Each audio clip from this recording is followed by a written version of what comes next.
Why did the forest feel wrong? She couldn't explain it, not with logic, not with the grid of coordinates or the intelligence brief spread out on the table back at base. But lying motionless beneath her ghillie suit, cheek pressed into the earth, Alina Morgan felt the rhythm of nature falter. The birds had stopped singing. The wind carried no rustle of small creatures. The forest was holding its breath. She adjusted the M110 resting steady on its bipod, her breathing perfectly controlled. 26 years old. Staff Sergeant. Ghost, a call sign whispered through the special operations community with a mixture of awe and unease. She was the unseen presence on rooftops, in valleys, along ridgelines.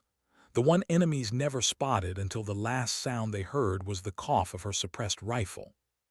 And yet here, watching the 8 men of SEAL Team 7 advance through the trees below, she felt powerless. Her radio crackled. "Ghost, this is 7 Actual. We're approaching waypoint Charlie. Any movement in your sector." She swept her scope across the valley. The SEALs moved in perfect formation, 8 shadows cutting through the undergrowth, disciplined, professional. They trusted their commander, Lieutenant Commander James Carson, a man who had seen more battles than she had years alive. But they didn't trust her, especially not Carson. "No contacts visible, route is clear." She tried to keep her voice even. He'd hear the tension otherwise. "Copy," Carson replied, clipped and cold. He didn't want her here, hadn't hidden it either. At the pre-mission briefing, he'd stood rigid in front of the ops officer, jaw clenched, refusing to meet her eyes. "Not the girl. Get Henderson. Anyone else. This is Tier 1. I don't need someone freezing up when the shooting starts." She'd been in the room. She'd heard every word, too young, too unproven, too female. She had said nothing. Arguing only confirmed their bias. The operations officer had stood firm. Henderson was unavailable. Ghost was the best sniper they had. End of discussion. But now, hours later, perched above the valley, she could still hear Carson's words. They weren't just dismissive, they cut into her like shrapnel. She reminded herself of the numbers. 4 years as a sniper. Over 200 combat missions. 43 confirmed kills. She knew her craft. She'd earned her place. But in this world, respect wasn't handed over. It was pried loose, one mission at a time. Her father would have told her to trust her instincts. Thomas Morgan, Master Sergeant, Delta Force sniper. A legend whispered about in the same breath as impossible shots and impossible odds. He had died when she was 9, taken in a mission gone wrong. All she had left was his compass, etched with the words, "True north never fails." And his lessons, how to read the wilderness, how to see the pattern behind the chaos. The pattern was broken now. 7 Actual stopped movement immediately. Her voice was low but urgent.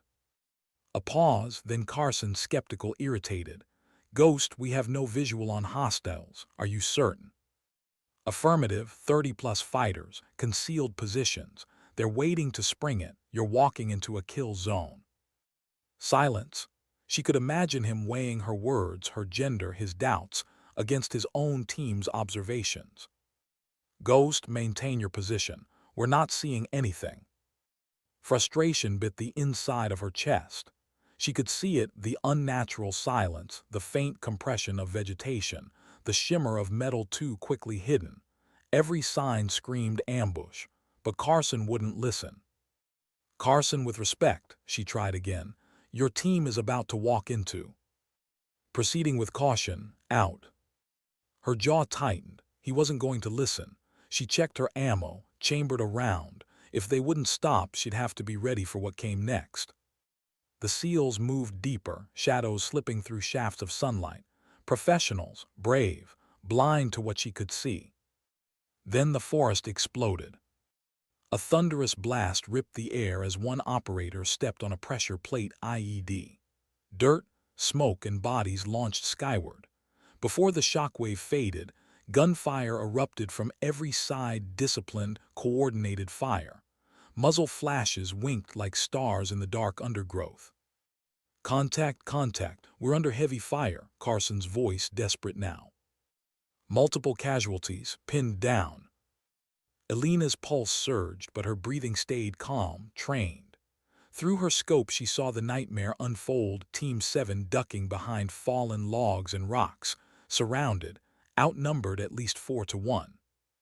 Control, this is 7 actual, requesting immediate air support. Static, then the worst words possible. -7 actual, weather has grounded all support. QRF inbound, ETA 45 minutes, you need to hold. 45 minutes, they wouldn't last 10. Elena made her choice. 7 actual, this is Ghost, I'm engaging. Negative Ghost, 1 shooter against 30+ hostiles is suicide, hold position. With respect, sir, she said coldly, you're about to die if someone doesn't do something. I see the whole field. You don't, trust me or don't, but I'm engaging. She didn't wait for his reply. Her scope settled on the first target, a fighter bracing an RPG, lining up a shot at the pinned SEALs. Range, 387 meters. Wind, 3 mph from east. Slight downward angle. The world narrowed. She squeezed. The suppressed rifle coughed, no louder than a breath. The RPG man dropped, a neat hole in his forehead. 1 down. She shifted, a machine gunner spraying fire into Carson's position. Range 412 meters. Wind adjusted, squeeze. 2 down. She moved like water, calm, precise. Machine gunners, RPG operators, officers shouting orders. Through her scope, each became nothing more than angles and numbers, corrections and breath. One by one, they fell. Carson's voice burst through the comms, raw with disbelief. Ghost, what the hell are you doing? They're dropping like flies. Doing my job, she replied evenly. Stay down and let me work. 3 down, 4, 5. The forest rippled with confusion. Fighters ducked, scrambled, shouting to each other in panic. They couldn't see her, couldn't hear her. Their comrades were simply gone. 6, 7, 8. She shifted along the ridge, never firing more than a few shots from one place.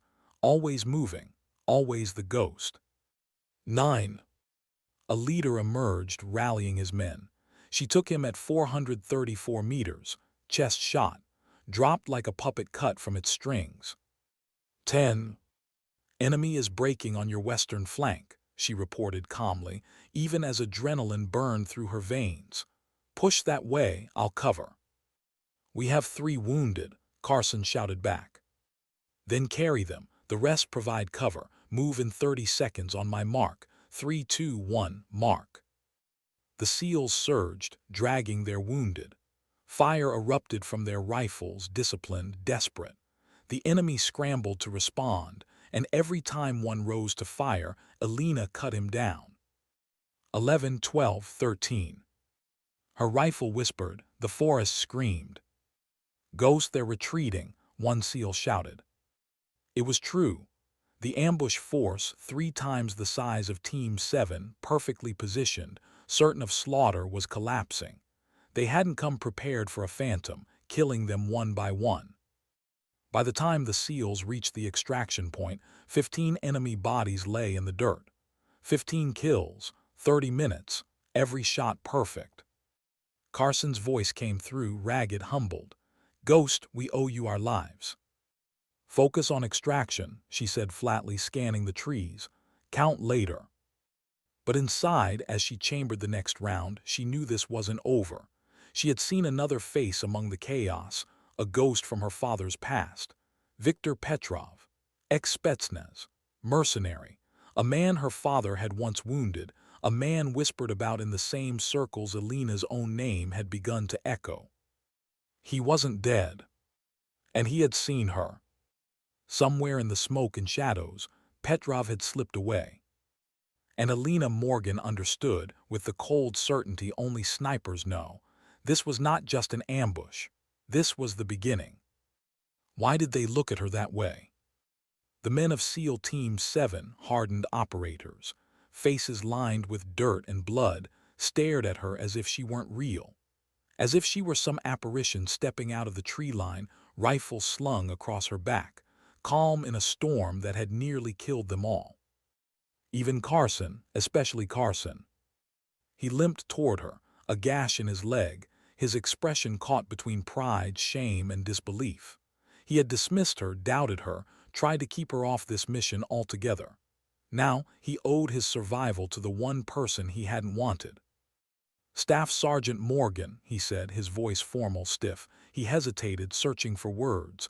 Then he extended his hand. "I owe you an apology, and my life." She shook his hand, professional, her face unreadable. "Just doing my job, sir." Carson gave a humorless laugh. "Your job? Do you know what you just did? 15 confirmed kills, superior force, perfect accuracy under chaos. You turned a slaughter into an extraction." His voice dropped. "And I thought you'd freeze up." The other SEALs gathered, silent, listening. One of them, a young operator with a bloodied arm, spoke up. "LT, I heard you before the mission. Said she wasn't ready. Said she was just a diversity hire. Guess you were wrong." Carson's jaw tightened. He didn't flinch. "I was wrong," he admitted, loud enough for all to hear. "Dead wrong. Today proved something. Prejudice isn't just foolish, it's fatal. And this woman just saved every one of us." Alina stood still, the weight of their stares on her. She hadn't asked for recognition. She wasn't here to prove them wrong. But in this moment something shifted. The distrust, the skepticism, it cracked. Respect seeped through. Respect she had earned with blood and silence. Brick, the burliest of the SEALs, tilted his head. "Morgan, how the hell did you see that ambush? We had point men, sensors, drones, nothing. But you saw it before we walked in." She allowed herself the faintest smile. "You were looking for an enemy in front of you. I was looking everywhere. The forest tells you things if you know how to listen. The birds go quiet. The undergrowth bends wrong. Shadows don't move the way they should. You don't just see what's there, you see what's missing." "Jesus," Brick muttered. "How long you been doing this?" "My whole life. Montana woods. My father was a sniper before me. He taught me to track elk through mountains, to read signs most people miss. The Army just gave me a different rifle and more dangerous prey." The medic doc shook his head, incredulous. "Those shots you made, some were over 400 meters, through trees, moving targets, in wind. 15 shots, 15 kills, that's not normal." "Normal is what you practice," Alina said simply. "I know my rifle like it's part of my body. I don't take shots unless I'm certain." Carson's voice softened. "The brass will know what you did here. Reports will hit the Pentagon. You don't stay a ghost after this." Her face stayed calm, but inside she recoiled. Fame, attention, that wasn't why she was here. Her job was quiet, unseen, that was survival. "With respect, sir, I'd prefer to just keep doing my job, quietly." Too late for that. For the first time, Carson almost smiled. "You just became the sniper who saved SEAL Team 7, the ghost who hunted the hunters." The quick reaction force arrived 20 minutes later, helicopters slicing down through the canopy. Alina helped load the wounded, working alongside the SEALs as if she'd always been one of them. No barriers now, no questions, just soldiers. But when Carson pulled her aside, his voice lowered. She felt something change again. "There's something I didn't tell you," he said. His eyes, tired and haunted, met hers. "Something about your father." Her chest tightened. "My father?" Carson nodded. "Thomas Morgan. We served together in Desert Storm. Best sniper I ever saw until today. I should have told you before this mission. I knew him. I knew what he meant to our community. And I knew he was more than the stories." Alina froze. He had known all along, known who she was, known whose daughter she was, and still he had tried to keep her off this mission. "Why didn't you tell me?" Carson exhaled, shoulders heavy. "Because I made him a promise. The night before his last mission, he showed me a photo of you, 9 years old, holding your first rifle. He told me you wanted to be just like him, and it terrified him. He made me promise that if anything happened to him, I'd keep you out of this life, away from this danger. So when I saw your name on the roster," he shook his head, "I panicked. I wasn't trying to keep a woman off my team. I was trying to keep Thomas Morgan's daughter alive." The words hit her like recoil. All those years of doubt, of battling assumptions about her gender, her worth, and now this. He hadn't dismissed her because she was a woman. He dismissed her because she was his daughter's daughter. And yet here she was, alive, fighting, doing the very thing her father had feared, but doing it on her own terms. She swallowed hard. "I'm not my father, Commander. I'm me, my own path, my own skills. I don't need protection, I need respect." Carson held her gaze. Then he nodded, slow, certain. "You've earned it 1,000 times over." But Alina wasn't listening anymore. Her thoughts had drifted, back to the explosion, back to the chaos, back to the moment before the ambush detonated, when she had seen a face through her scope. A face she recognized.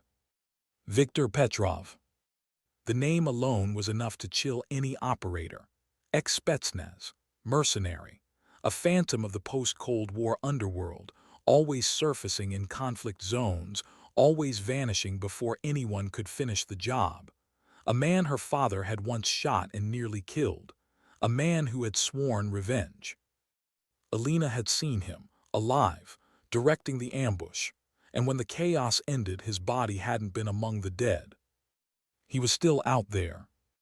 And this wasn't over. That night back at the forward operating base, the debrief was grueling. Every second of the mission dissected, every choice scrutinized. Alina gave her report with clinical precision, downplaying her role. She wasn't interested in glory, just truth. When she mentioned Petrov's name, the room fell silent.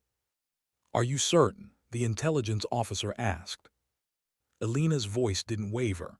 "I've studied his file. I saw him through my scope. It was Petrov." The officer exchanged grim looks with his colleagues. "If that's true, this changes everything. Petrov isn't just a mercenary. He's a ghost who's haunted American operations for decades. And if he's here, it's not a local conflict anymore. It's something bigger." Bigger, the word sat heavy in the room. Afterward, Carson found her again. This time his voice was lower, urgent. "What I'm about to tell you isn't in any report," he said. "But it's time you knew.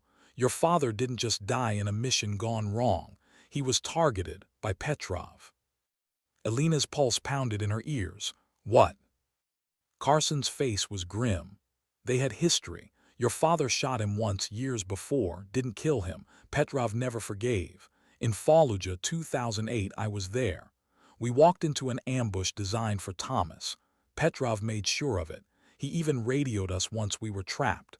Said he wanted Thomas to know who was killing him." Alina felt the air crush her lungs. "Your father did what he always did. He covered us, ordered us to evacuate with the wounded, direct order. Last I saw, he was holding off waves of fighters alone. By the time we got back," Carson's voice faltered, "there was nothing left, just blood, shell casings. No body. Petrov vanished." Alina's vision blurred with restrained tears. Her father hadn't just died. He'd been hunted. And now, 17 years later, the same man was here. The same man had nearly killed her. "Why didn't you want me on this mission?" she demanded. "If you knew who I was, if you knew what Petrov had done." "Because of the promise," Carson said. "Because I thought keeping you safe honored him. I see now I was wrong. He wouldn't have wanted you protected. He'd have wanted you to excel, to finish what he couldn't." Alina felt the weight settle on her shoulders, heavier than any rifle, any mission. A legacy, a reckoning. She touched the compass around her neck. True north never fails. Her father's words, her path. This wasn't over. Not by a long shot. Why had the satellite images gone dark? The question rippled through the operations center like static, unanswered and unsettling. One moment, Petrov's compound had been alive with activity, vehicles, guards, shadows moving along its perimeter. The next, silence, abandoned. "He's gone," the intelligence officer muttered, sliding new photographs across the table. Pulled out within the last 24 hours. Vehicles missing. Security reduced. Minimal activity. Carson studied the images with a clenched jaw. He knew we were coming. But how? Doc asked, his voice sharp. This was need to know, no leaks. Carson didn't look up. Because Petrov knows how we think. He studied Thomas Morgan for years. He's studying us now. The words stung Alina sharper than any blade. Petrov's shadow had reached across decades, across her father's death, and now here, watching, anticipating, always one step ahead. She leaned over the images, her brown eyes tracing every detail. A corner of the compound still cluttered with supply trucks, fuel drums, equipment crates. Why would Petrov leave all that behind? He's not gone, she said quietly. The room stilled. Brick frowned. What do you mean? She tapped the grainy images. If this was a retreat, he'd take everything of value. These vehicles are intact. Those crates aren't scavenged. Petrov isn't abandoning assets. He's repositioning, making us believe he's gone so we walk in blind. Carson's eyes met hers, hard but not dismissive this time. You think he's setting a trap? I don't think, Alina replied evenly. I know. Minutes later, Carson was on comms with General Hayes. By the time he returned, his expression was grim. The mission's still a go, but with modified parameters. He turned to Alina. You're the bait. The words hit like a round to the chest. She stayed still, controlled, meaning. Carson's tone carried no hesitation. We'll establish you in a sniper position, deliberately visible. Petrov's scouts will spot you. He won't be able to resist. The rest of us will remain concealed, waiting. When he moves to capture or kill you, we hit back. Hard. Alina stared at him. The logic made sense.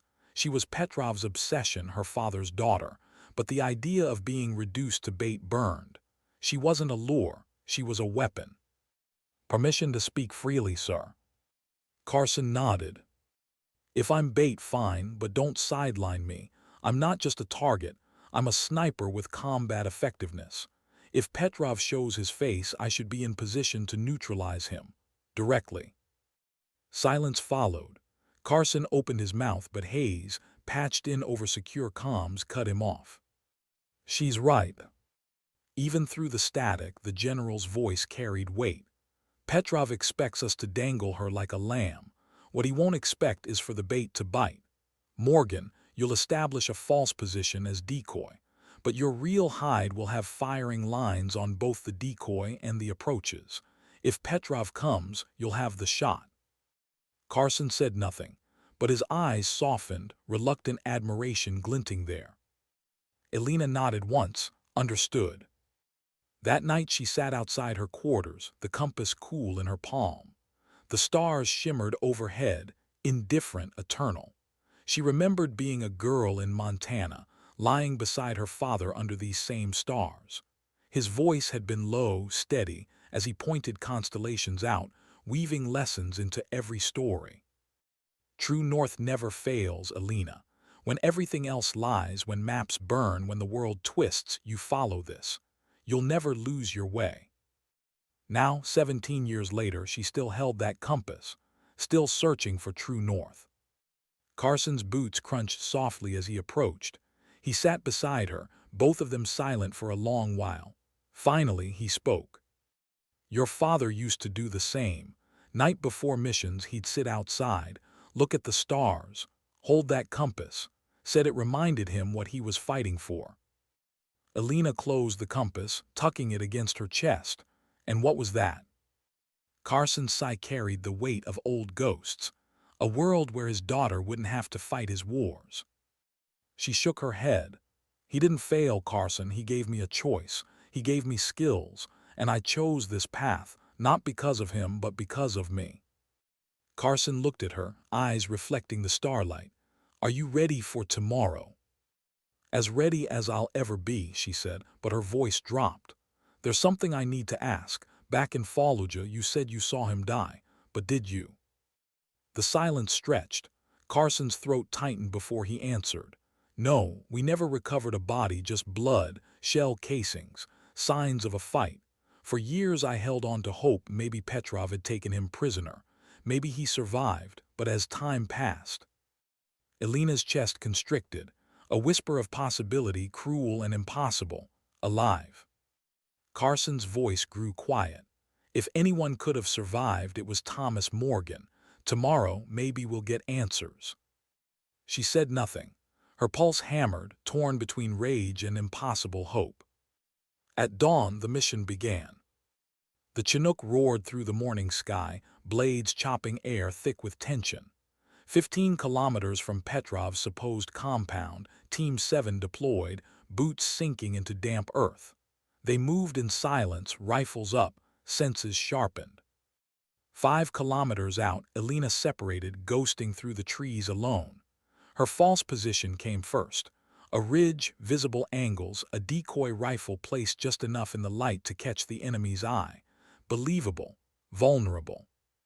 Her true hide lay 200 meters away beneath a fallen tree.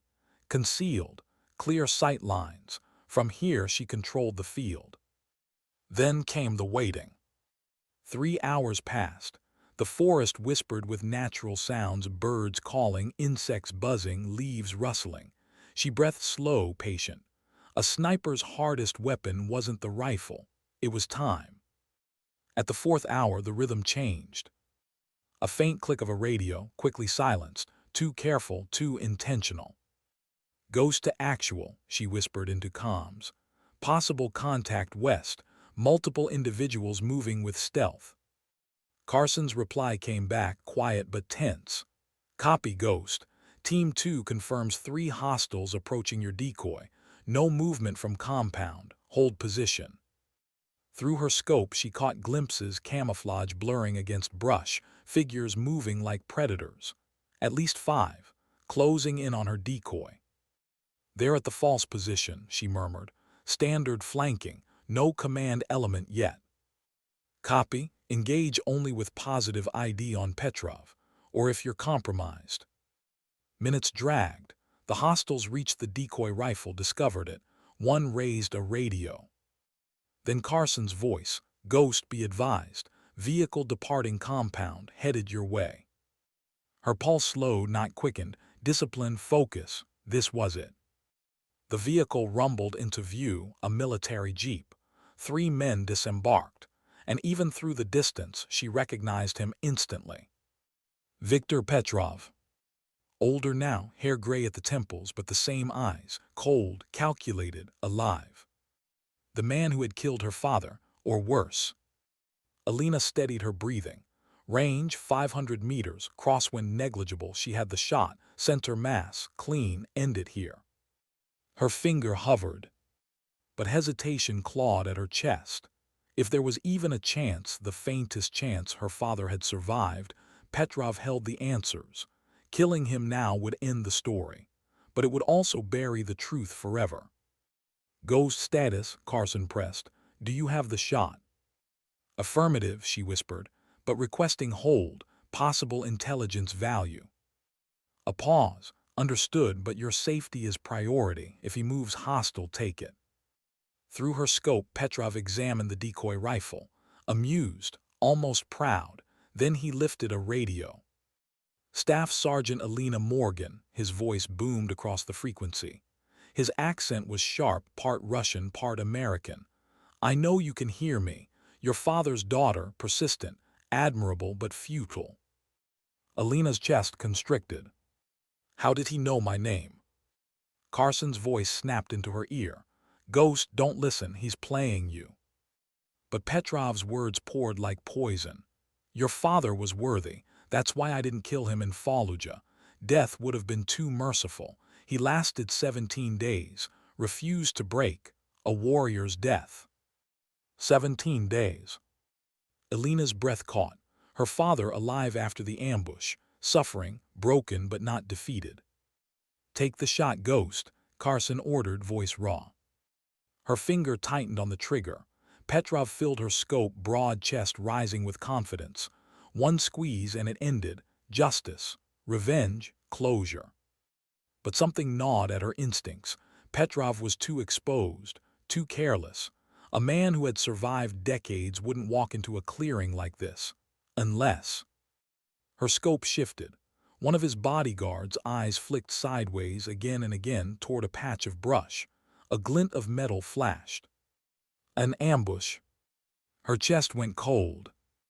"Abort," she hissed into comms. "It's a trap. They know our positions. Abort." The forest erupted. Gunfire crashed from hidden positions. Explosions rocked the tree line. Shouts, screams, chaos. Team 7 had been made. Elena rolled from her hide as bullets shredded the log she'd used for cover. Dirt spat into her face. She crawled, fast, silent, heart hammering. "Actual, do you copy?" she gasped. Silence, no response. Carson was either cut off or worse. Elena gritted her teeth. This wasn't a mission anymore. It was survival. And survival meant one thing: finding Carson, finding the team, and turning the hunt back on the hunters. Her scope locked, her rifle breathed, and Ghost went to work.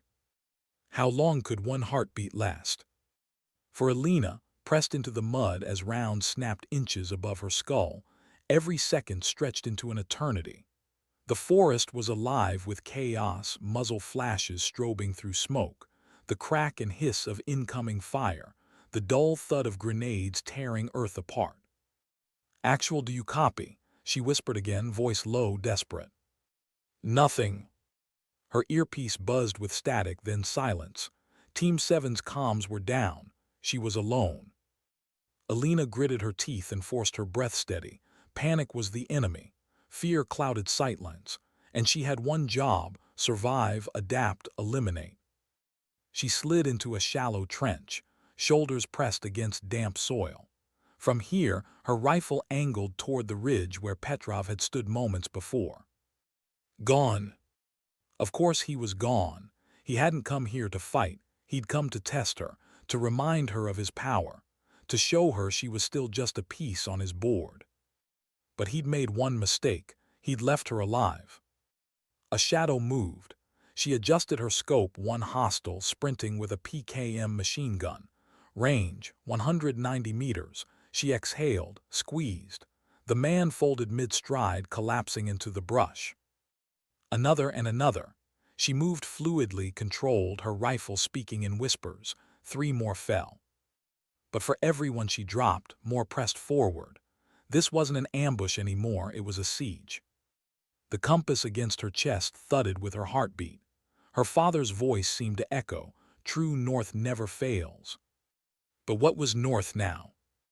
Her instincts screamed: find Carson, find the team. If they were alive, she had to regroup.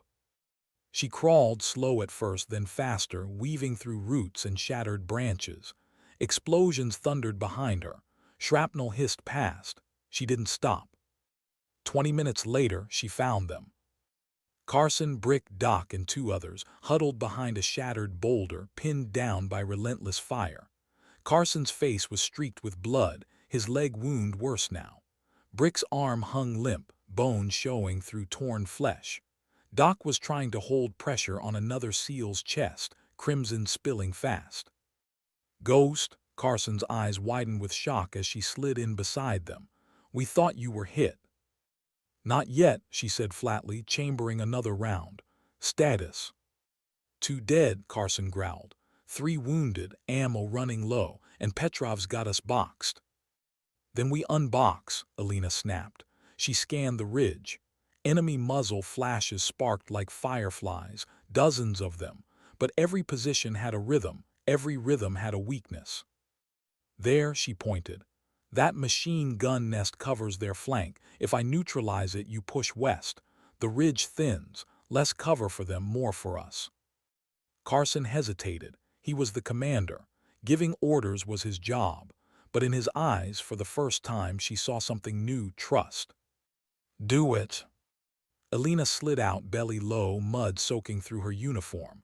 Bullets chewed bark above her head, but she didn't flinch. Her scope locked on the nest, 2 gunners swapping belts. Range 340, she breathed, fired. 1 down, shifted, 2 down. The nest went silent. "Move," she barked into comms even as she kept firing. "Go now." The SEALs surged, dragging their wounded, firing in bursts. Alina covered them, every shot clearing a path. The enemy scrambled, repositioning, shouting in languages she didn't care to understand. One by one she cut them down. By the time she reached the new ridge, lungs burning, the survivors had carved out a fragile line. But it wasn't enough. "They'll regroup," Brick rasped, pale from blood loss. "We can't hold here." Alina checked her magazine. Only 9 rounds left. She'd fired nearly 40 today, each one precise, necessary, but 9 wasn't enough against the storm still pressing in. Unless she changed the equation. Her eyes flicked to Carson. "We can't just defend, we strike hard, force them to break." "With what?" Carson demanded. "We're outnumbered 3-1. She reached into her pack and pulled free a claymore mine, caked with mud but intact. "With this, set in the choke point. When they push, we cut them down, then slip out during the chaos." Carson stared at her, then nodded. "Do it." Minutes later, Alina crawled forward, planting the mine in a narrow funnel between 2 ridges. She camouflaged it with leaves, ran the wire back to her position, and waited. The forest trembled with enemy boots. Shouts drew nearer. Muzzle flashes burst through the smoke. "Steady," she whispered, finger hovering over the clacker. Figures poured into the choke point. 10, 15, 20. "Now." She squeezed. The explosion roared like thunder, earth heaving upward. Fire, dirt, and bodies tore into the air. The survivors screamed, disoriented. "Now," Carson roared. "Move west, go, go, go." The SEALs surged again, dragging the wounded. Alina fired her last rounds with icy precision, dropping those who tried to regroup. When her rifle clicked empty, she drew her sidearm, moving with them, every step survival. Finally, after what felt like hours, the gunfire thinned, then stopped. Silence, heavy and absolute, pressed over the forest. The survivors collapsed behind a ridge, lungs heaving, bodies broken. Out of 8, only 5 remained. Barely. Carson leaned against a tree, face pale. "We can't sustain this. Petrov's not just probing, he's hunting, and he won't stop until we're dead." Alina wiped blood from her cheek, her voice hard. "Then we stop him first." But inside, her chest ached. Not just from exhaustion, not just from fear, but from the memory of Petrov's words. "Your father lasted 17 days. 17 days. Had he truly suffered that long? Had he truly fought alone, abandoned, betrayed? And if Petrov kept him alive that long, why? To prove a point, to send a message, or? Her hands trembled for the first time in years. She clenched them into fists. No, she couldn't let the thought consume her. Not now, not when lives depended on her. Still, the question whispered like a curse. What if her father hadn't died at all? That night, under the fractured canopy of trees, the survivors set up a hasty defensive perimeter.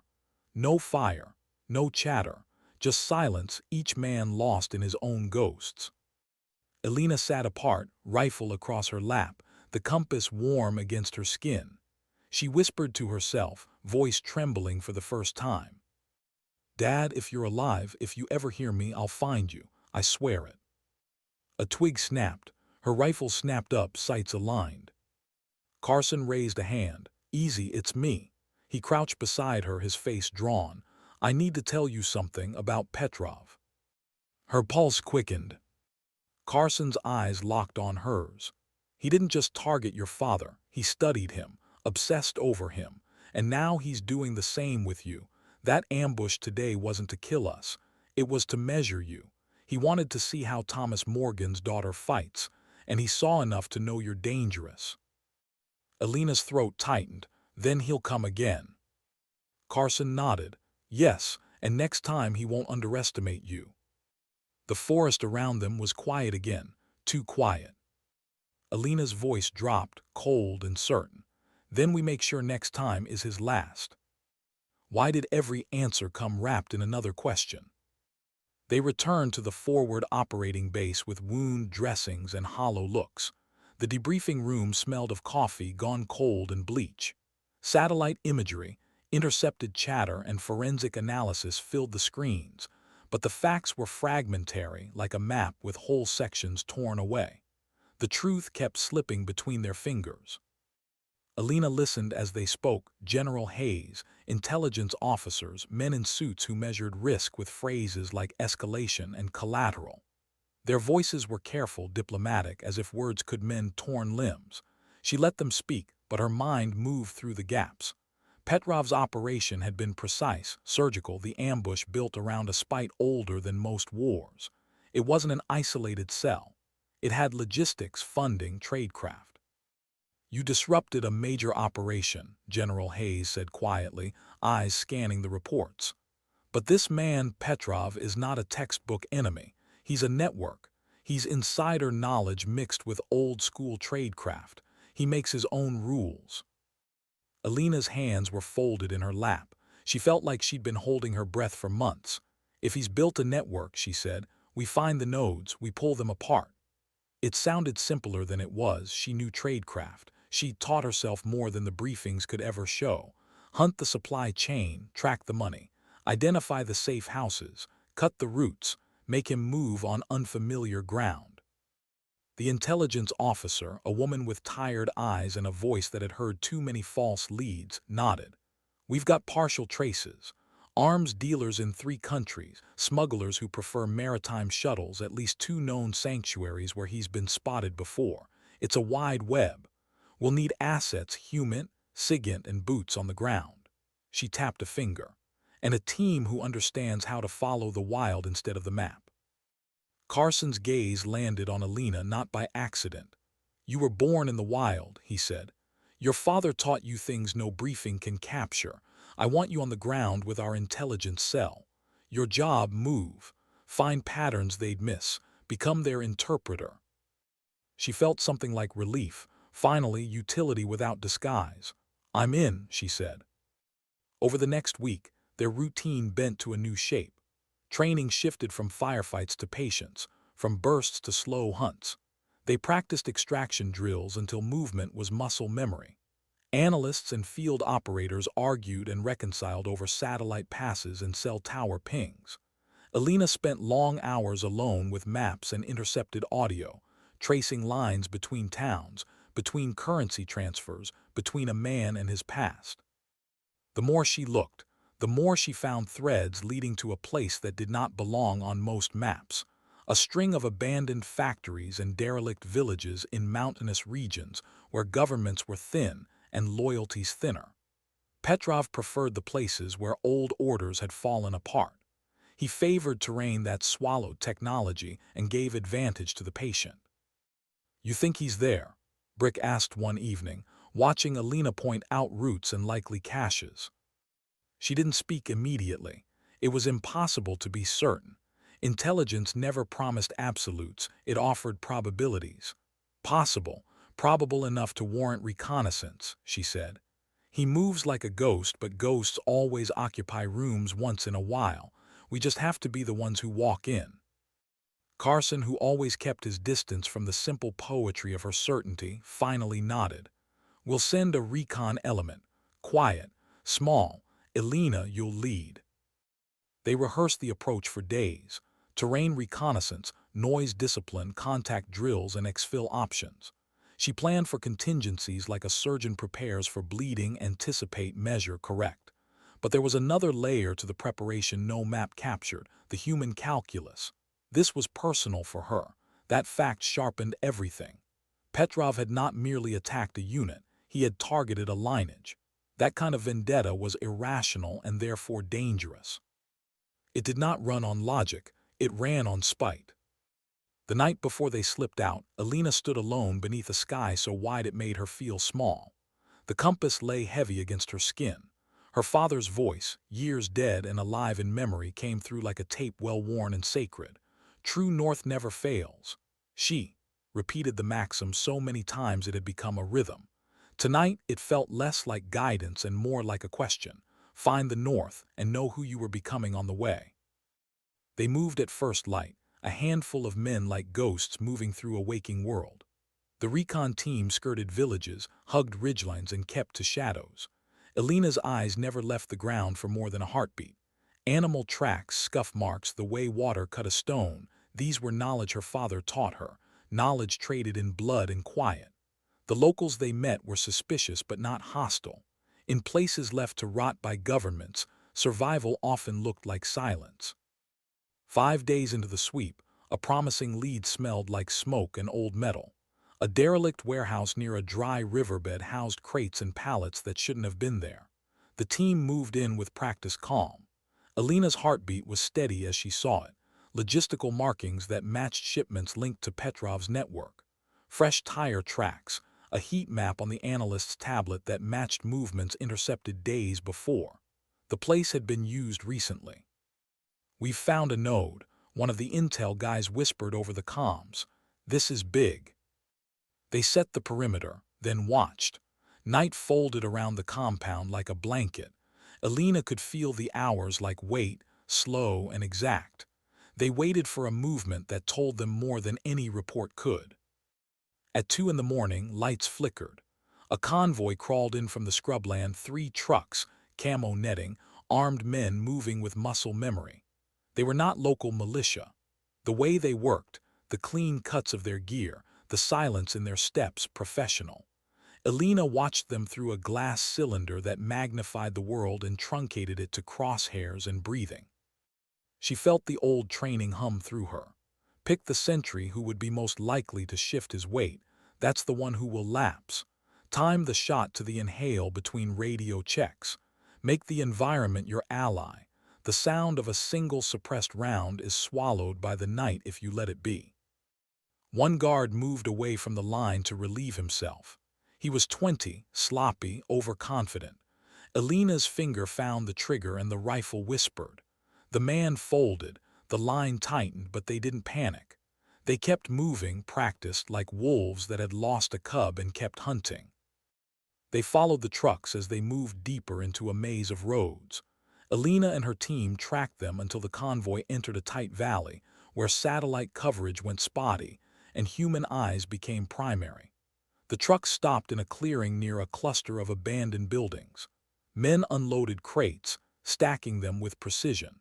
The shapes of the crates matched the style of arms caches they had seen in other operations. "Confirm visual on weapons crates," Carson said, voice low. "Affirmative," Elena responded. She felt a cold hollow open in her chest. Caches, supply lines. Petrov's network had teeth. They pulled back under the cover of trees, feeding the analysts the data. This was the kind of wind that made a hunt possible. With locations like this, you could pin movement. You could predict returns. You could set traps. But information was dangerous if you didn't respect the enemy. The team debated options: interdiction with air support, direct assault, surgical sabotage. Each had costs. Each had risk. The unmoving thing beneath their plans was Petrov's capacity to adapt. Then a call came through the encrypted channel, an intercept of a radio transmission from the truck's convoy that mentioned a name. The analysts transcribed with fast fingers. The name hit Elena like a punch: Natalia. Her breath caught. It matched the name she'd glimpsed once in the chaos, the young woman who had marched at her side when Petrov first appeared. Petrov's protege, his chosen daughter. The presence of that name within his logistical chain changed the shape of everything. Natalia wasn't a random foot soldier. She was a piece in a plan, an extension of Petrov's method. "She's not just some enforcer," Elena said, voice tight. "She's cultivated, groomed. She carries his doctrine." Carson's jaw tightened. "Which makes her valuable to him, which makes her dangerous to us." They didn't strike that night. The plan changed. The team folded the data, mapping likely returns, watching the valley like a patient predator. If you chased a shadow recklessly, it would slip. If you mirrored its steps, you could force it into clearings where ambushes were possible. Over the next week they watched, adjusted, and then acted. Small teams interdicted supply lines, took out caches in ways that left no obvious signature of American involvement. It was surgical, slow. They cut pieces of Petrov's web, but every cut produced a ripple. Each time they withdrew a cache, other hands moved to replace it. Petrov's network was resilient. He built redundancy the way a skilled artisan knits. Still, every eviction forced him to react. Pockets shifted, routes changed, patterns emerged. One night, Elena sat across from Carson and the intelligence analyst, watching the map turn like a heartbeat on a monitor. A new pattern had formed. Shipment timings, overlapping safe houses, a logistic node that seemed oddly centralized. "He's consolidating," the analyst said. "Maybe he's planning something larger, or maybe he's covering tracks. Either way, this gives us an opportunity." Elena looked at the green lines bleeding across the screen, the heat signatures pulsing like lungs. Her fingers hovered over her compass. True north. She had felt lost and found at the same time during these last weeks, a hunter relearning the rules in a war that changed as quickly as the seasons. She said quietly, "Then we follow him. We push the pressure until he makes a mistake. We keep pressing until the web tangles." Carson stared at her with the weary admiration of a man who'd come to trust a new kind of compass. "We'll prepare, but be ready. He's not just cunning, he's patient. He waits until you force him." She met his gaze. "Then let him wait. We'll be the ones who move on our terms." In the quiet hours before dawn, they plotted out the next steps, a series of small, precise operations designed to pull Petrov's network into the light. They would not try to kill the ghost outright. They would dismantle the infrastructure that let him be a ghost. And while they worked the map, Elena felt something inside shift. The hunt had stopped being only about revenge. It was now about making sure no one else paid the price of being the child of someone who had fought for too long. When the briefing closed, she touched the compass at her throat, fingers tracing the worn words. "True north never fails." She didn't know where true north pointed anymore, but for the first time in a long while, she felt the map in her hands. And she felt ready. Why did the quietest victories feel the heaviest? They moved at dusk, the world folding into blues and the first thin stars, smaller than a patrol, silent. The kind of team that fits into the margin of a map where governments forget to go. Elena led, her eyes read dirt the way others read faces. Her boots barely made a sound. The compass at her throat was a promise and a question. The node they'd tracked for weeks was not a fortress.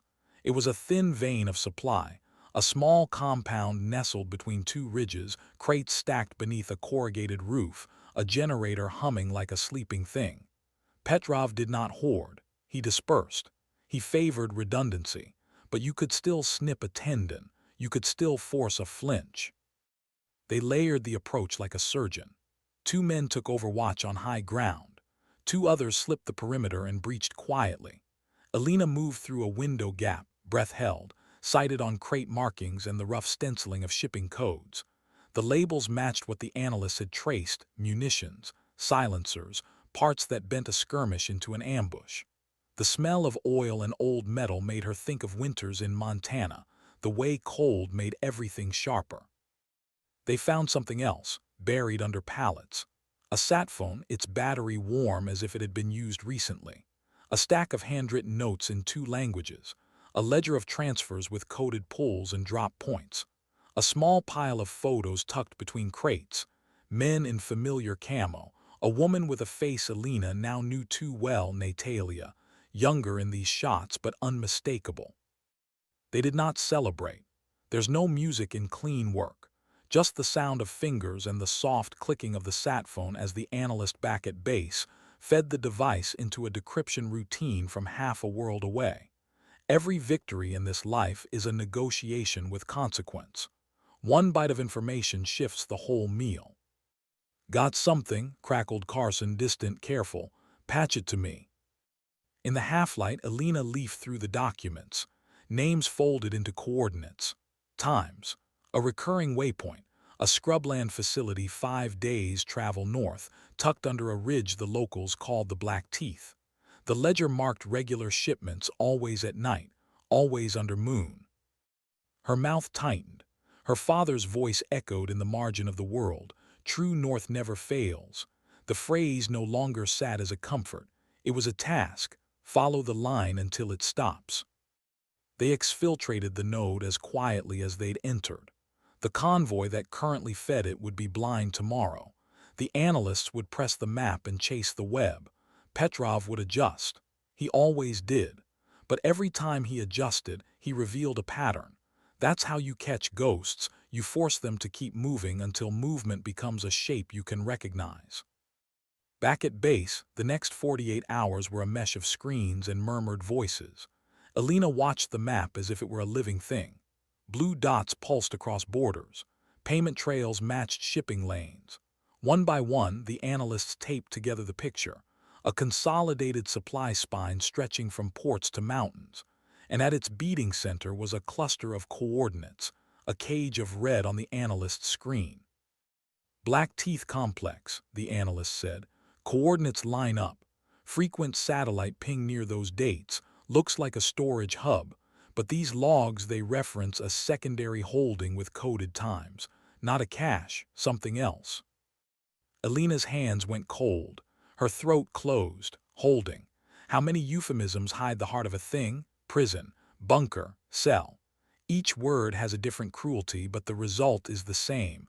A human in a place where someone else writes the rules. We'll need a team, Carson said. Surgical, quick. We push in, grab what we need, extract before they can coordinate a response. Alina shook her head. We don't know what's in that holding. If it's people, this is a different animal. You can't storm a den that's built for breaking men without a plan to break them back. The words came out sharper than she intended. There was a tremor in them. She swallowed it. She had to be steel. General Hayes signed the paper that made their plan possible and messy at the same time. The kind of permission that means names go further than maps. Logistics slid into place like the teeth of a clock. A recon team would go ahead. A small direct action element would be on standby. Alina would lead the recon insertion. She would go in like a ghost and come back with truth. They moved under slate skis. The mountain road that led to the Black Teeth Valley chewed their transport and spat it out at the end. A weathered airstrip only a bad pilot or a good smuggler would notice. The recon team splintered into shadow. Alina's pack felt light and heavy in the same breath. The perimeter was the work of people who planned ahead. Checkpoints, a ring of sensors rigged to a generator. These were not ragged local fighters. They were tradecraft and funding. Petrov's network had the patience of old money. Alina found herself crouched behind a low stone wall, watching the compound through a glass cylinder that turned distance into confrontation. Men moved with efficiency, nothing theatrical.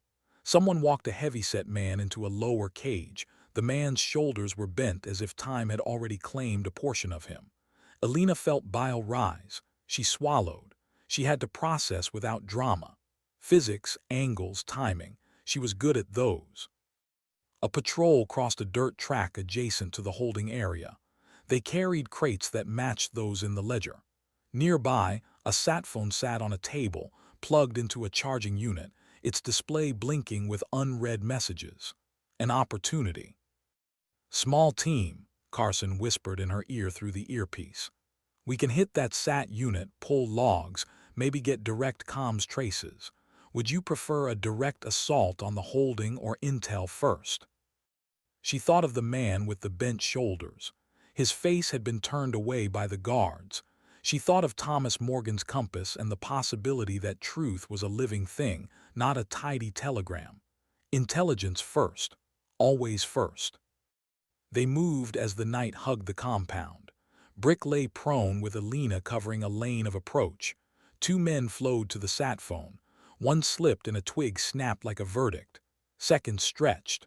A cluster of light flooded the yard, a searchlight sweeping like a metronome. Someone had seen them. Gunfire answered. Chaos erupted with surgical brutality. The recon element fell into combat. It was a clean mess, trained men taking hits and giving them back. Alina's world narrowed to breath and trigger and the soft arithmetic of intervals. The sat phone team made it to the unit and ripped the SIM free. They passed the device back to the analyst. The man who'd been in the cage, the bent-shouldered figure, had jerked forward in the commotion. He looked up and his eyes found Alina, even through distance and the smoke of tracer rounds. In that locked gaze something in her cracked open. They fought and slipped out. The satellite phone was alive. The analyst scoured the last 48 hours of calls. A name kept appearing. An odd nomenclature, Facility 17, and an outbound ping at regular intervals to an uplink that matched the black teeth coordinates. The call logs showed patterns of check-ins and status reports. And then, like a stone thrown into a pool, a single entry changed everything. A short voice clip, a message labeled with a tag that read only in cipher, subject. Morgan, confirmed alive, 17D. The room went still. Alina didn't move at first. The letters on the analyst's monitor blurred. Confirmed, alive, 17 days. Her father's name sat there like an accusation. The air thickened the way it does before a storm. "Play it," Carson said, voice brittle. The clip spit into the room like a sluice of ice. A voice, ragged, old with strain, said one word, her name. Alina's stomach dropped. The voice coughed and the syllables were thin but unmistakable. "Lena," he said, "it's me." The compass at her throat hummed. The world reorganized itself around that sound. For 17 years she had carried absence like armor. Now absence answered. They had evidence. Not proof in the sense of a photograph or a warm hand, but enough to move. Enough to make the immediate plan mutate. This was not about catching a logistics hub. This was about a man kept alive long enough to make cruelty an art. Alina closed her eyes. The rage that had been a low heat for months flared into something hot and sharp. It tempted her with simple things, a bullet for Petrov, a torch for his sanctuaries. But the thing she wanted was not cruelty. It was a human being. She wanted to pull him from whatever cell he sat in and put him into sunlight. "So he's alive," she whispered. The whisper felt too small. She needed to shout. She needed to break something. She steadied herself on the memory of her father teaching her to steady, breathe, sight picture, aim. General Hayes convened a meeting by dawn. The satphone logs, the ledger, the photos, they assembled evidence like fingers pulled from the dark. The decision was not simple. Petrov's network spanned borders. Any overt rescue could mean a wider war. Extraction had to be surgical, precise, contained. "You want to go after him tonight?" Hayes asked, eyes on Alina. She didn't hesitate. The compass at her throat felt like a pulse. If he's alive, he's evidence. If we act, we can extract him and decapitate the network at the same time. We have only a narrow window before they move him. Carson looked at her then as if he'd seen the full map of her in one look. The daughter, the sniper, the woman who'd held a killing field steady enough to save men who had tried to keep her out of their world. "We do it our way," he said. "Careful, surgical, with you at the point." Alina breathed in. The room contained the taste of iron and oil and quiet waiting. The moral at the edge of all choices glimmered like a warning sign. You can chase revenge and lose what made you human, or you can chase rescue and risk everything you have. She had a compass. She had a map. She had a man's voice saying her name. She closed her fist around the chain at her throat and thought only one thing: find him. Bring him home. Then decide what justice should look like after. Outside, the mountain wind moved through the trees like a low, knowing voice. The hunt did not belong to one man. It belonged to everyone who had ever been left in a hole and forgotten. Alina felt that ownership settle onto her. The next move would be theirs, and it would be the most dangerous she'd ever make. They left the briefing room stripped to its truths. The plan was set. They would go in under cover of night, breach the facility marked on the logs, and hope the man with the bent shoulders was more than a ghost in a cage. Alina ran a hand over the compass. feeling the letters smooth where years of thumb had worn them thin. True north never fails. Tonight, it might be the only thing that saved a man who had already survived too much. And somewhere inside the dark lattice of Petrov's world, somewhere between cruelty and confession, a man whispered her name again like a tether. Why did the night feel like the last page of a book she hadn't finished reading? They moved like shadows stitched to shadow. The air was thin at that altitude, a clean kind of cold that sharpened senses and thinned hesitation. Alina led the small team, Carson, Brick, Doc, and 2 recon specialists, down a goat path that had learned to keep secrets. The Black Teeth Valley lay beneath them like a sleeping wound. The compound a scatter of concrete and corrugated roofs, floodlit in slices, guarded by habit and discipline. There's a particular clarity that comes before action, a silence like the held breath before a diving bird.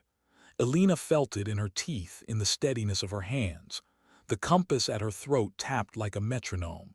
True north, everything else aligned to it. They set positions one by one, a man on the ridge to watch for reinforcements, another to cover egress points. Alina moved toward the satellite unit, keeping to the shadow line. Her earpiece was a thin lifeline. Carson's voice came through in measured syllables. On my mark, in fast, out faster, no heroics for anyone. She thought of the voice she'd heard on the sat phone, her father's voice, rasped thin, saying her name. That single syllable had rearranged her world. It was the kind of knowledge that makes you feel both nearer and more distant at once.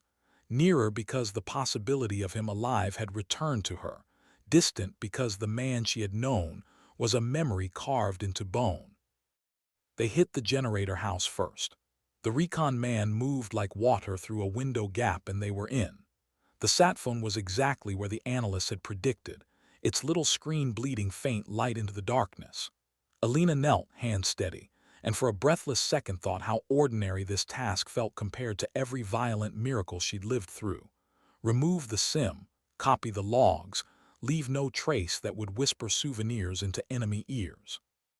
The SIM yielded what they needed. The analysts back at base translated fragments of calls, GPS pings, and coded tags, all of it folding into a rough timeline. Then over the wire the analyst's voice fractured into an intake. There's a movement. A convoy, no, the holding area's active. They're moving someone. Alina's throat closed. The plan had accounted for many contingencies, but humans were variables that loved deviation. The lights at the compound flared. Sudden patrols, searchlights sweeping like curious predators. Somewhere, a dog barked and was shouted at. They moved. The corridor to the holding cells was a metal throat. The air smelled of stale breath and rust. Alina palmed the lock with fingers that had steadied on worse things than hinges and slid it open with the economy of someone who'd learned to move without announcing herself. The first cell was empty. The second held a man who folded in on himself, skin stretched thin over bone, eyes too large for a face wasted by hunger. He made a sound when he saw them. Not a cry but a question, like someone testing whether salvation was real. Alina's chest pinched. She knelt. "It's okay," she whispered in English and in the rough local tongue a militiaman had taught her in a past life. "We're getting you out." The man's hands trembled as they freed him. He grasped her hand with an animal strength that made her stomach drop with something fierce and awful pity and rage braided together. He was not Thomas Morgan. Not yet. He was a victim and a map of what captivity does to a man. But in his eyes there was a glint, stubborn, defiant, that looked familiar. Refusal to surrender the internal life even when the body had been rented out to suffering. That look kept her steady. They moved from cell to cell. Some doors opened to empty air, others to men too broken even for words. Doc moved through like a priest and a surgeon, pressing gauze, murmuring reassurances between orders. Brick's laugh was low and ugly as he dragged a man who could barely stand. Even in the dark, the team had a cadence, pain and care braided together. Then they heard it, a footfall that was not theirs. More boots, not the usual patrol pattern. And then Natalia's voice, calm and cruel. You came for the corpses, she said, as if making an observation. She moved like someone with the certainty of someone who had been taught to take impossible things and turn them earnest. Petrov's network had its own genre of daughter in Natalia, raised in absence, taught loyalty as currency, taught to displace grief with discipline. Alina's spine tightened. Natalia had always been a pivot in Petrov's design, an instrument he used with the finesse of a watchmaker. Up close, the woman was younger than the photograph suggested, not hardened so much as petrified into someone who knew how to empty a room of hope. You have 30 seconds, Natalia continued. Your sacrifice is obvious, but we'll make it precise. She smiled, a small, clinical curl. Bring them to the yard. Let me see what your famous ghostry has given us. There are moments when language fails, when a man's voice is a tariff for the life of another and the only currency you hold is denial. Alina felt something cold unspool in her chest. This was no longer just extraction. This was bargaining under a firing line. Move, Carson barked. They formed a column, men supporting men, weaving out through the barred doors. Alina's hands were steady when she saw the figure on a stretcher, one that made the blood leave her face. He was older than memory, of course. Time had sanded him down and sharpened him in the same breath. A beard like winter stubble covered his face. His hair was a gray that had no mercy for color.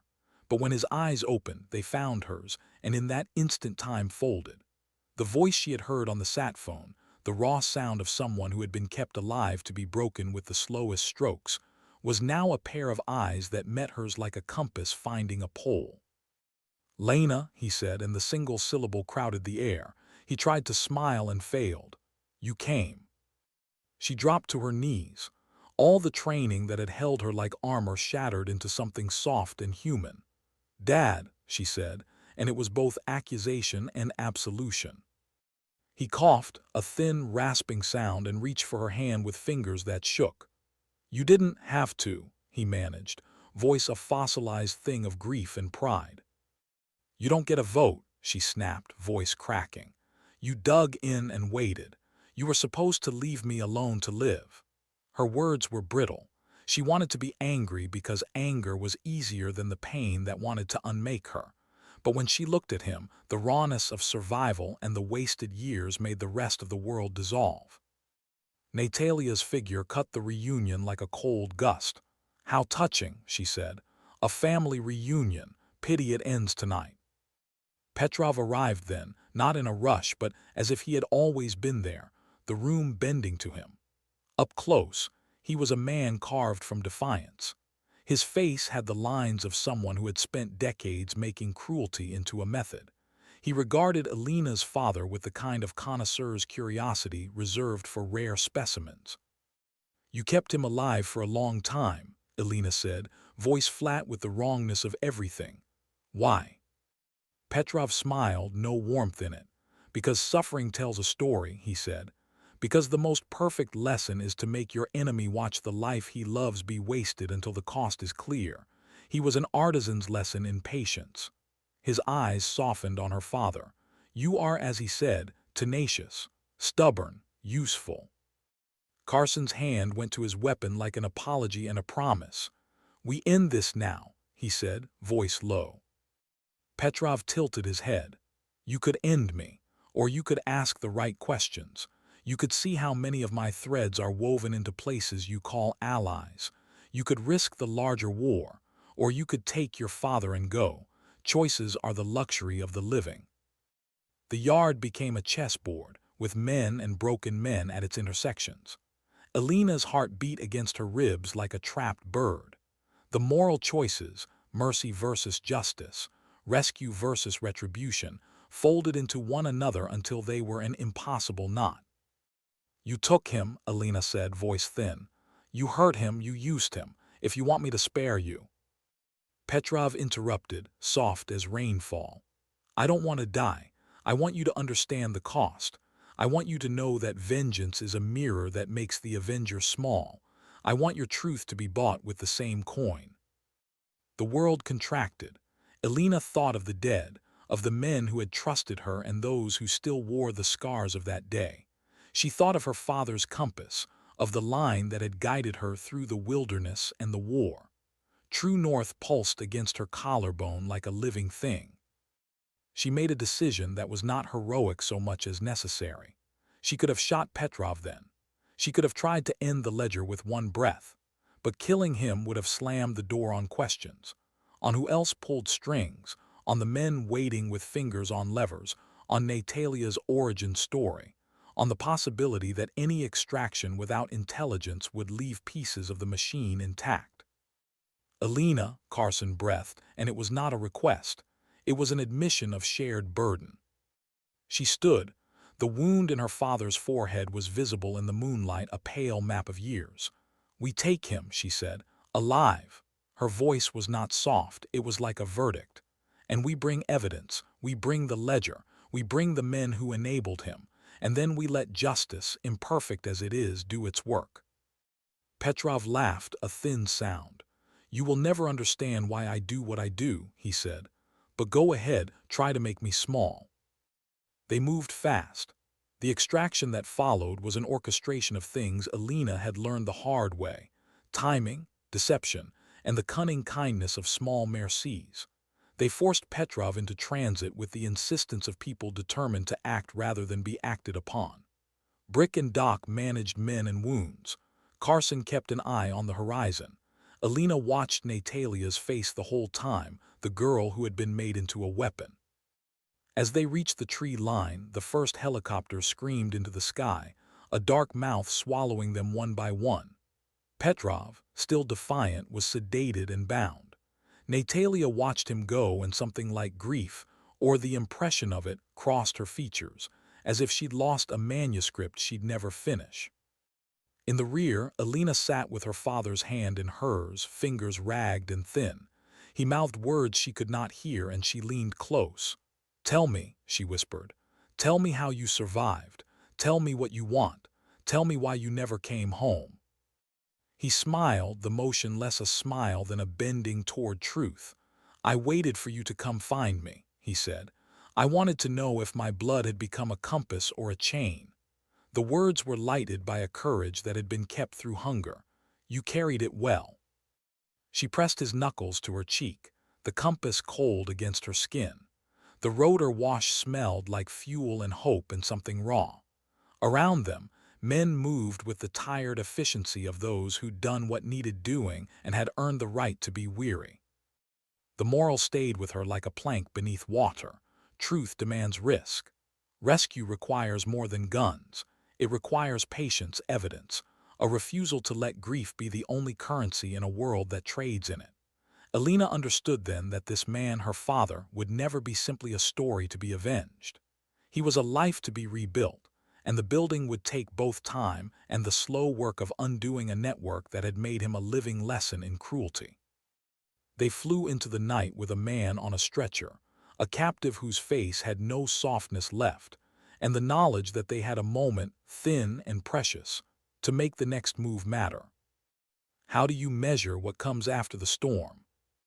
The helicopter cut through the night like an incision, its rotors throwing stars into motion. Alina clung to the rhythm of the aircraft, the thump of it a metronome for a body that had run on adrenaline for days. Below, the world rearranged itself into lights and black. Above, for the first time in years, her father's breath was steady and real beneath her hand. They brought Petrov into a room that smelled of antiseptic and paper, a place made for procedures and statements.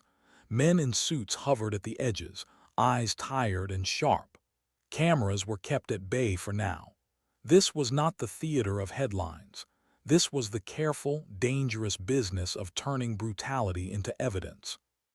Petrov walked with that same composed arrogance, though his wrists were bound and his gait slightly off from sedation. His face was a study in defiance, an actor whose last applause had become a shiver. He met Alina's eyes as they escorted him in, and the look was not of hatred alone. It was appraisal, a man measuring a force he had underestimated. Carson's voice, low and steady, threaded the room. "We don't shoot him here. We build a case, one that will stand up in courts and in histories. We make sure that the men who enabled him, those who fed the networks, turned blind eyes and trafficked in human lives, are exposed. Alina listened. Logic had a new place in her life. If Petrov's cruelty had been a machine, then systems of law, audit trails, money flows, and sworn testimony were the saws that could take it apart. She had wanted revenge once, the hot, simple justice of a bullet. But seeing her father's hollowed ribs, hearing the small, stubborn life that had kept him breathing through darkness, defined a different demand. Make the world unable to do this to others. They started with interviews. Petrov answered slowly, as if conserving venom. He spoke in grooves of principle and perverse elegance, bragging less and parsing his cruelty into craft. He refused to confess to everything, offering instead a ledger of rationales and excuses that relied on the arrogance of those who believe their acts are beyond reproach. Natalia's testimony, when it came, was the thing that split the room. She sat with her jaw tight, hands folded in her lap. The girl who'd once been an instrument of Petrov's spoke in a voice that had been taught to keep steady. Her story was not redemption at first. It was an unraveling, a thing that happened when the skin between obedience and identity frayed. "My father was killed," she said, looking not at Alina but at Petrov as if at a criminal in a fable. "I was found by him. He offered protection. He offered purpose. I learned to be someone else because being myself meant nothing." Her eyes flicked once to Alina. "I thought service would fill the hole. It didn't. It only made the hole bigger." There was a pause so large it was almost audible. In that silence, the moral mathematics of their mission rearranged. The enemy was more complex than a single man. Men and institutions fed him. Pain had been capital for him, ridden like currency. The map of culpability widened. Alina watched Natalia with something like pity that walked a narrow line with contempt. Petrov had made daughters out of grief and molded them into weapons. Understanding that did not make the wounds less raw. It made them more urgent to heal. The evidence gathered during the raids, the ledgers, sat phone logs, chain of custody for weapons, began to form a lattice that could not be dismissed. Transfers matched shipments, shipments matched caches, caches matched attacks. Each link was a human story. The small-town driver who signed for a crate he'd been told was machinery, the accountant who coded a transaction to a shell company, the trader who sold goods to men with no moral scruples. Justice, they decided, had to be more than a man in a cell. It had to be accountable systems. Carson kept his promise to Alina in a way that had nothing to do with accolades. He used every contact, every file, every gray channel favor to ensure the case was airtight. He moved like someone who had been given a second chance to make the ledger balanced. He checked on her father daily, his eyes not so much softer as steadier, as if the guilt that had once made his muscles tense had been repurposed into focus. Alina visited her father in a room that smelled of bandages and tea. He was a man who had once been legendary, reduced now to ribs and humor that came in small doses. He disliked pity and refused to accept it as currency. Instead, he told her about small acts that had kept him alive. A fellow prisoner sharing water, a forgotten guard who slid a scrap of bread through a grate, the memory of stars he had used to navigate when he had nothing else. "I told you," he rasped one thin afternoon, fingers finding hers with surprising strength. "True north doesn't fail. It's a stubborn thing. It waits for you." His eyes were kind and somewhere between contrition and pride. "You came." She wanted to ask him why he had not been rescued sooner, to demand the answers that had become searing and insistent during nights when the world had seemed to tilt. Instead, she sat with him, listened to the story of his patience, and let the quiet between them be a healing tool. There would be time for questions and anger. For now, they had fragile moments. The trials that followed were a suture to a wound that was wider than a single courtroom could close. Petrov's prosecution required international cooperation, documents, testimonies, and long nights of legal work. It pulled in politicians and prosecutors who preferred tidy narratives of law and order to the messy truth of collusion and market incentives. There were obstacles and delays, and people who tried to obfuscate. But one by one, exposed lines tightened. Bank accounts frozen, corrupt officials unearthed, smugglers indicted. The network's joints began to stiffen. Natalia's path forward was complicated. She had taken a long breath before offering to testify. She risked her life by choosing the truth. Motives were mixed, a tangle of guilt, survival, and a desire to undo what had made her hollow. Testifying publicly made her a target for retribution, but she had grown tired of being someone else's instrument. The courtrooms watched her carefully. She testified with a brittle clarity that had something like repentance sewn through it. Alina did not forgive easily. Forgiveness was not a currency she could spend lightly, but she understood that to dismantle Petrov's machine required more than hate. It required allies and witnesses, even those who had once been on his side. Pain measured in years did not evaporate with a single confession. It required work. For the survivors to be restored, for the families to be told what had happened, for the institutions that had been complicit to be held to account. When Petrov was finally sentenced in a court whose gavel felt like a small, brittle sound against the vastness of what had been done, Alina stood by the gallery. She watched his face as judges read the verdict. Petrov's chin did not drop. He seemed unmoved by the reading, as if consequences were an annoyance rather than a reckoning. The sentence could not rewrite the past. It could, however, make it harder for people like him to move in the dark. Afterwards, they made room for small recoveries. The man with bent shoulders learned to walk again with help. Brick's arm healed. Scars tracked his skin like stories. Carson's limp softened into a memory.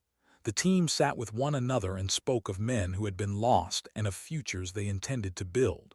The base hummed with a quieter purpose than before. The mission had changed them, not because they had killed a man, but because they had chosen to rebuild. Alina walked the compound in the early hours often, compass at her throat, fingers tracing the worn edge. She thought about choices heavy and small. The moment to take a shot, the moment to let a man live so that more could be found, the moment to trust a woman who had once been called a ghost and then welcomed as a comrade. She thought of her father's eyes and the way they had always found the horizon. One night, as the moon hung like a pale coin, she stood at the edge of the training field. The wind moved through the grass, carrying the smell of fuel and wet earth. Carson approached and stood beside her, not close enough to touch, not distant enough to be a stranger. They watched the stars. "You did what you said you would," he said finally. There was softness in the sentence, but no need for praise. She answered simply, "We did it together." He nodded. "Your father would be proud." She traced the compass under her collar with her thumb. "He already was. He taught me to read the land and the people who moved through it. That skill saved a lot of lives. It saved him, too, eventually." Carson's gaze drifted to the horizon. "You've changed how we do things, not by taking up arms alone, but by insisting we think like hunters, patient, methodical, and like healers, careful with what we take." He turned to her as if weighing words. "You made us better." She let the statement land, not as pride but as the settling of a debt. There were still ghosts, men who had been harmed and those who had carried harm. Justice was messy. It would never be clean. But they had done something that mattered. They had taken a ledger of cruelty and shown how each entry mapped to a life. At dawn, Alina packed her kit and checked her rifle. Her father was recovering slowly but steadily, a stubbornness that matched her own. Natalia had agreed to enter a witness protection program and to begin what would be a long, hard process of learning who she was without Petrov's script. The network had more vacuum to be filled. Other predators might smell weakness. But now they had evidence and allies and a template for response. Alina lifted her chin to the morning. The wind pressed the compass against her collarbone. She had wanted revenge once. She had found something. Alina lifted her chin to the morning. The wind pressed the compass against her collarbone. She had wanted revenge once. She had found something richer, a way to turn grief into work, to force systems to account for cruelty so fewer children would be bred into monsters. She had a father who had returned from a hole in the world. She had a team who had stopped being reluctant allies and became kin. She walked out onto the ridge, the valley spreading beneath her like a map she both knew and still needed to learn. She breathed in the cold air, steady as a soldier who had found her reason to keep fighting. The world had shifted, but the compass still held. Sometimes justice speaks loud and sharp. Sometimes it is quiet, tedious, lit by documents and witness statements and long, difficult hearings. But the work had been done, and the people who could rebuild would do it, stubborn and slow. She touched the compass and closed her eyes, letting the lesson sink in like rain into stone. When she opened them again, the last line of the story felt less like an ending and more like a directive. Sometimes dignity doesn't speak, it simply acts.